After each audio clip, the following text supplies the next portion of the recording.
On va parler jeux vidéo maintenant avec vous, Clément Le Saffre. Ce matin, Clément, vous nous conseillez deux jeux très différents. Oui, on commence avec Days Gone. C'est le blockbuster du moment. C'est sorti sur PS4. Ça se passe dans un futur proche. Ça ressemble un peu au transpersonnage dans l'idée. Une pandémie a tué une grande partie de la population, a transformé des millions d'humains, cette fois en mutants très agressifs. Ce ne sont pas des zombies, mais pas très loin.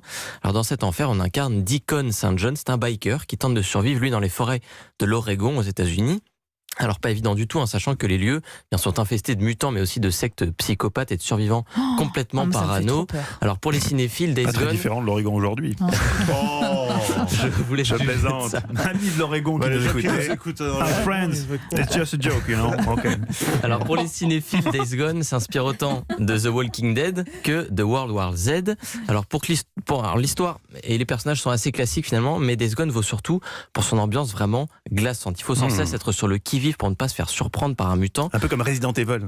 Alors c'est encore plus angoissant, moi je trouve, parce que Resident Evil, il vous arrive un peu par vagues, etc. Là, c'est un peu plus subtil vu que c'est un monde ouvert, ça arrive de partout. Il y a notamment ces hordes qui sont des regroupements de centaines de mutants qui vous génial. suivent sans relâche. Vous allez me l'offrir peut-être pour ce week-end. Écoutez, je vais y réfléchir.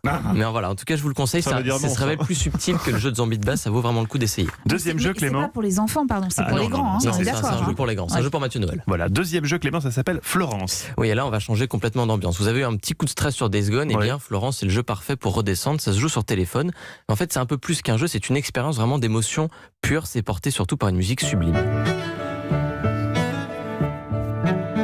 Ça détend, ça, tout de suite. Exactement, là, c'est vraiment une très belle musique. Et Florence, c'est donc l'histoire d'une jeune femme solitaire, un peu dépressive, qui va tomber amoureuse d'un musicien. Je n'en dirai pas plus pour ne pas gâcher la découverte, si ce n'est que l'histoire de Florence, un peu douce amère, est extrêmement touchante. Et si je dis que ce n'est pas vraiment un jeu, c'est parce qu'il n'y a pas beaucoup d'action finalement à faire pour le joueur.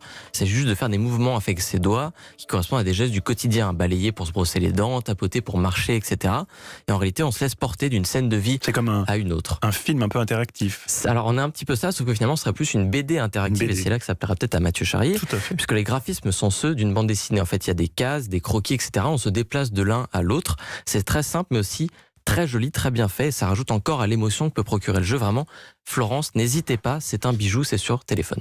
Très très belle, très bonne idée. Alors c'est en 3 €. 3 €. 3 €, Ça me donne envie, moi. Ça a l'air de les valoir. Moi aussi, je vais regarder direct. Et Varrock.